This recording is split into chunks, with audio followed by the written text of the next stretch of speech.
আসসালামু আলাইকুম গাইস, কেমন আছেন সবাই? আশা করি ভালো আছেন। আল্লাহ তাআলার অশেষ রহমতে আমরা ভালো আছি। তো সকাল সকাল কাউসারের বাবা হাটে গেছিল। কাতল আনছেন কত বড়, একবার না 12 কেজি না 13 কেজি কাতল আনলেন গন্ধ কয়।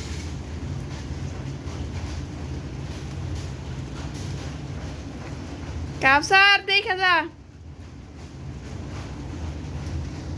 ছবি তুলে একটা। তো সকাল সকাল এত বড় কাতল মাছ আইনা সারপ্রাইজ দিছে। কাউসার দেখা কাউসার যা। তো শুয়েই রইছে, এর জন্য কাউসারে ডাকতেছি। এখন মাছের কতগুলো ফটোশুট হবে, তারপরে মাছটা কিভাবে এই বৃষ্টির মধ্যে কাটি, ভিজতে ভিজতে আমি শেষ। তো সেটাই দেখতে পারবেন। তো মাছটা কাটার আগে আমি নাস্তা খেয়ে নিব। আমি সকালবেলা নাস্তা খাই নাই।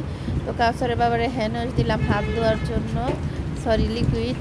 তো এই দিক দিয়ে মাছ, শুধু মাছ আনে নাই, অনেক প্রকার কাঁচা বাজার আনছে। ছোট ছোট দেশি দুন্দুলগুলো আসছিল, ওগুলো আনছে। বড় দুন্দুল আনছে, ঝালি কুমড়া আনছে। এগুলো বাজার আর কি নিয়ে আসছে। ওগুলাও আমার ডালা হয় নাই, দেখা হয় নাই। তো মাছগুলা মাছের মতো থাক, আমি আর কি নাস্তা খেয়ে নিই। আর কি কি আনছে দেখে নিই, তারপরে আমি মাছটা কাটবো। এদিক দিয়ে কাউসারের বাবা দরজা খুলতে বলতেছে, আমি তাড়াতাড়ি করে দরজা খুলতেছি। আমাদের তো 52 গলি, তো এই গলি দিয়ে যাইতে সময় লাগে চিপি চাপি। এই হচ্ছে আমাদের এলোমেলো বাসা। আমি আবার রান্নাঘরটা ঝাড়ু দিতে দিতে কাউসারের বাবা চলে আসছে। তো ওনারে আমি আবার তাঁতিতে দরজা খুলে হাঁড়ি দিলাম।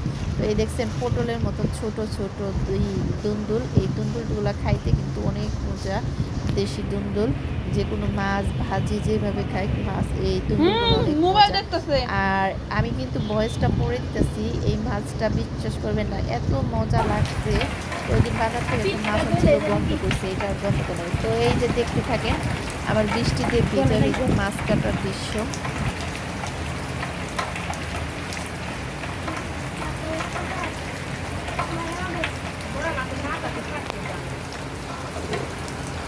তোমার নানা এসে বড় বড় মাছ এনে দিচ্ছে আমারে কাটল লেগে।